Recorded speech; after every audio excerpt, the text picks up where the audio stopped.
IT के smart class में आप सभी का स्वागत है। और आज की क्लास में हम लोग पढ़ने वाले हैं basic concept of financial accounting के बारे में।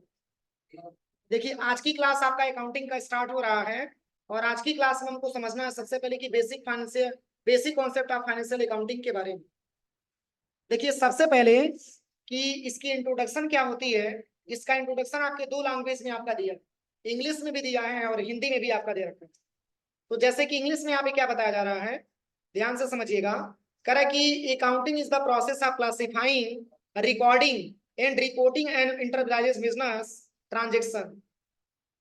यानी कि अकाउंटिंग एक प्रकार का प्रोसेस है जो क्लासिफाई करता है, रिकॉर्ड करता है और रिपोर्ट करता है किसी इंटरप्राइजेस के बिजनेस का।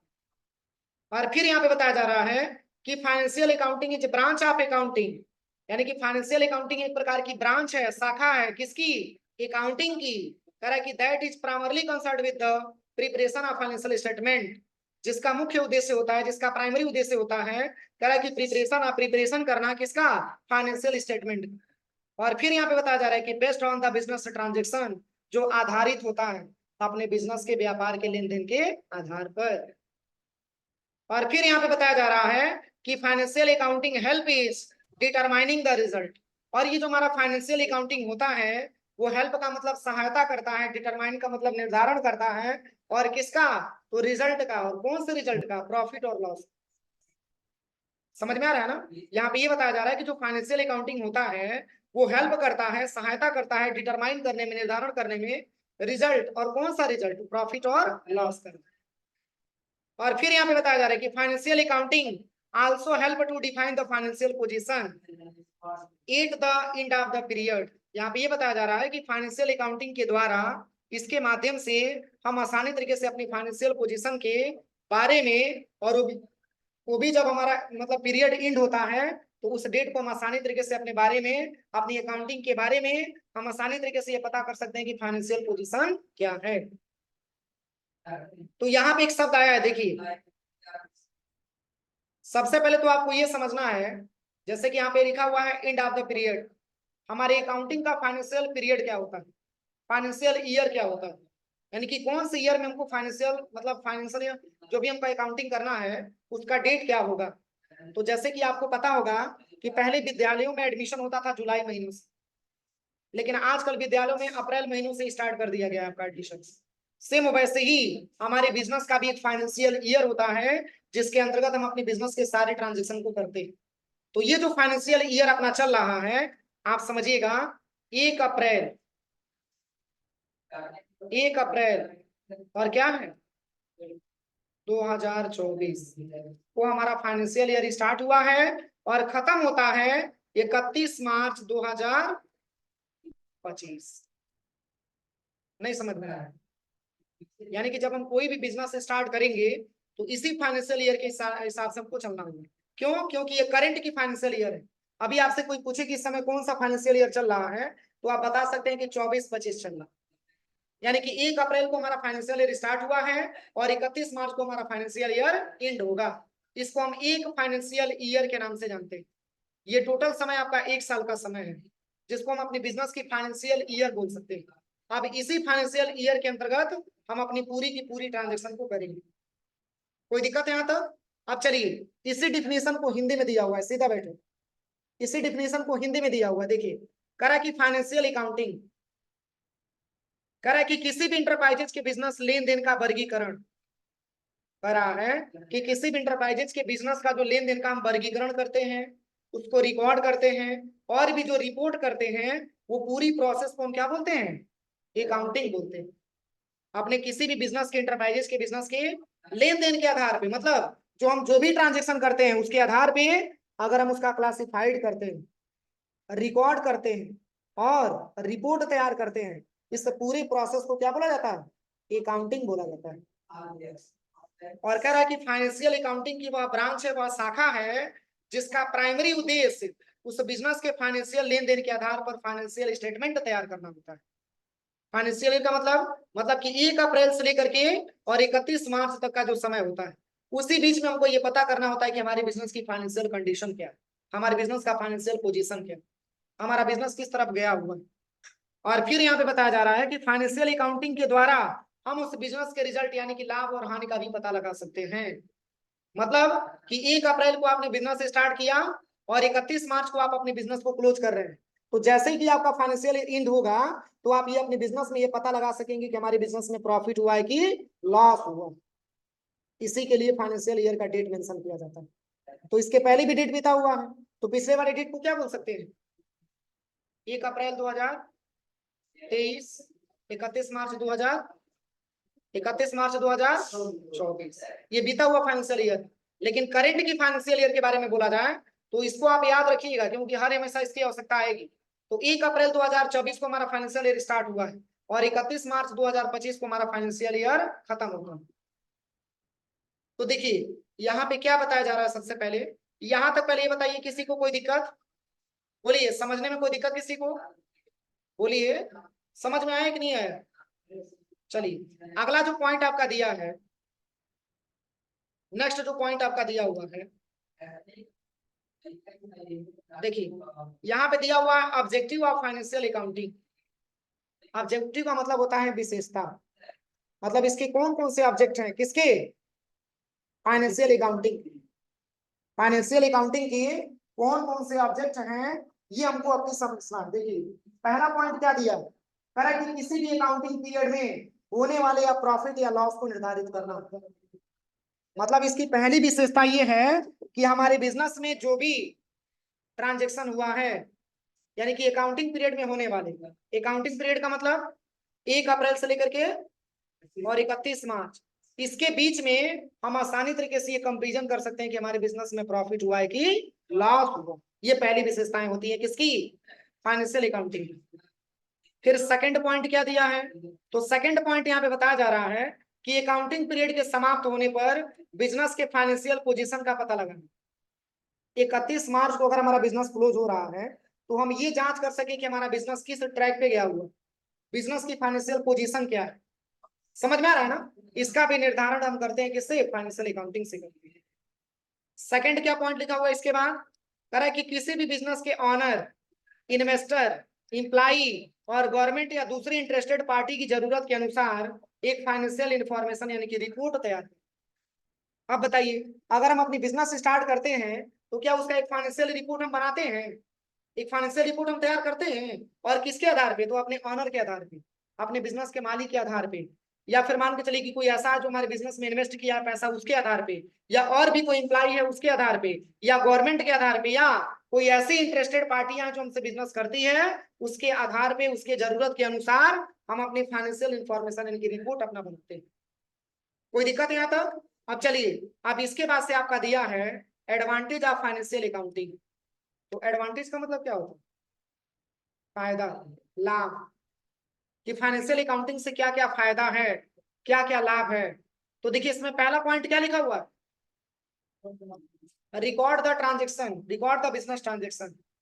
इसकी इसमें पहली फायदा ये है किसकी? फाइनेंशियल अकाउंटिंग की, कि हम प्रत्येक ट्रांजेक्शन के, हम अपने व्यापार के प्रत्येक ट्रांजेक्शन को हम क्या करते हैं? रिकॉर्ड करते हैं। किसमें? किसमें रिकॉर्ड करते हैं? फाइनेंशियल अकाउंटिंग में रिकॉर्ड करते हैं।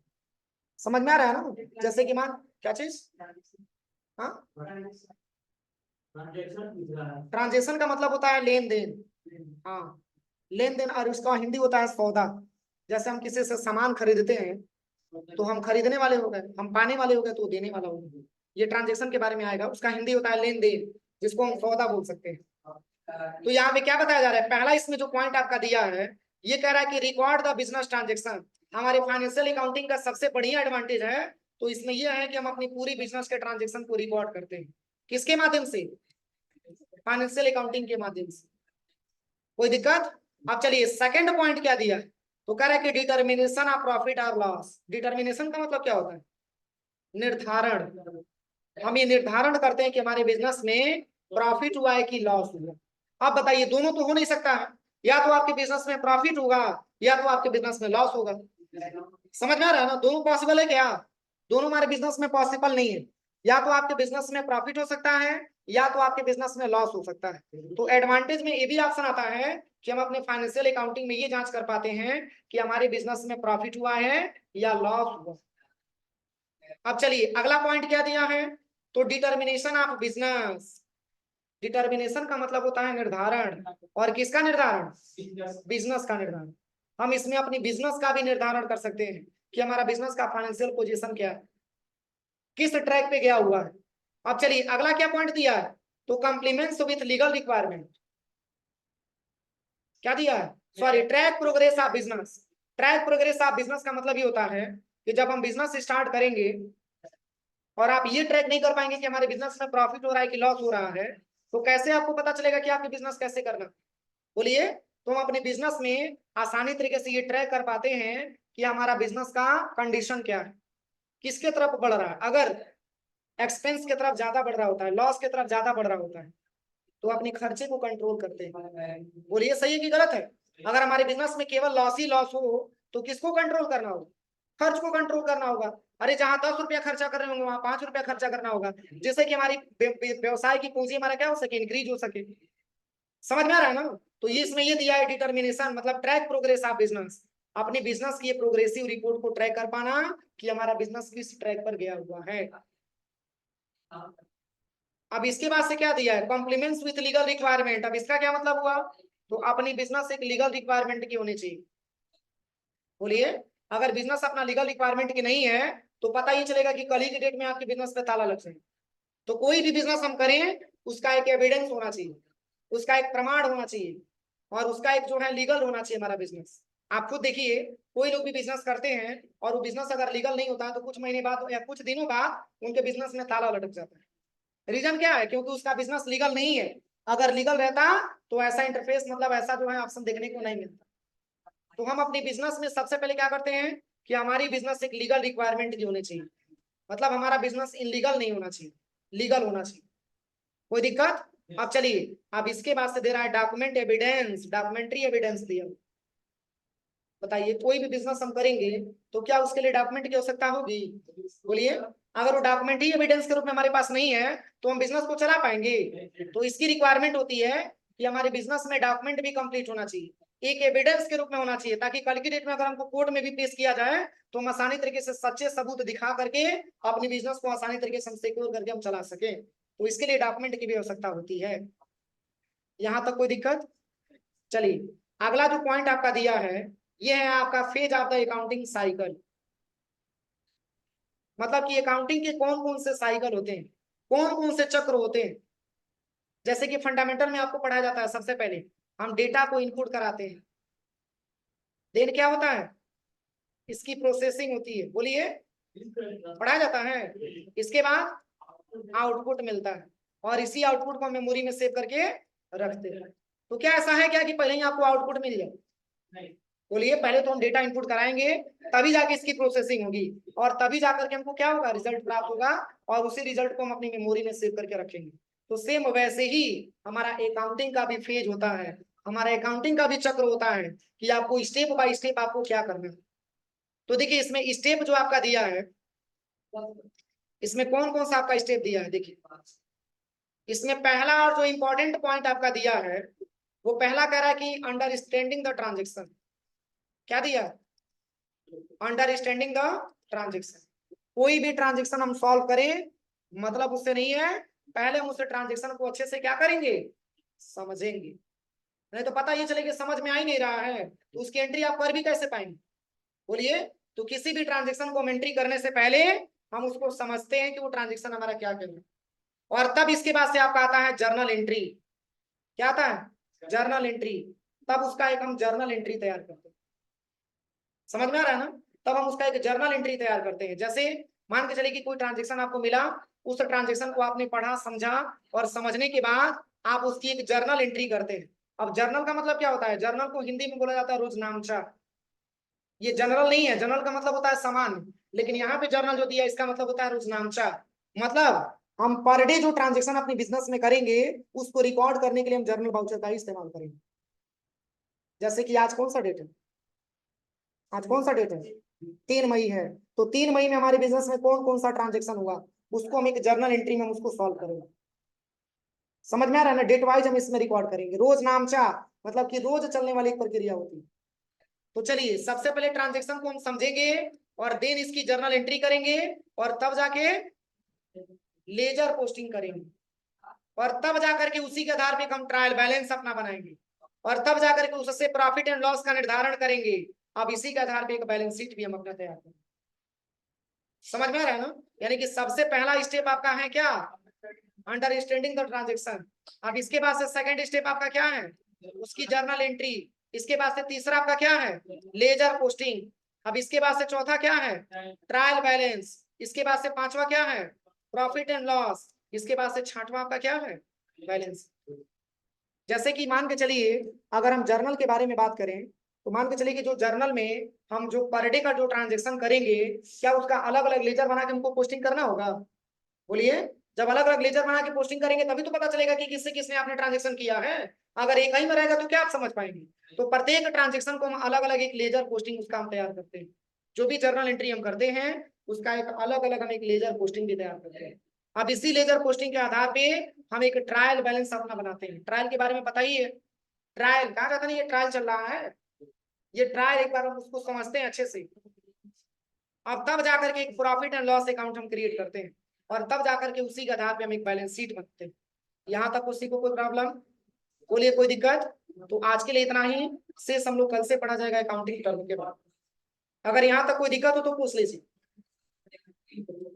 बोलिए, कोई दिक्कत है? समझ में आया कि नहीं आया? अभी मैंने बोला है कि अपने बिजनेस में जो भी ट्रांजेक्शन करेंगे उसको हम सबसे पहले समझेंगे। तब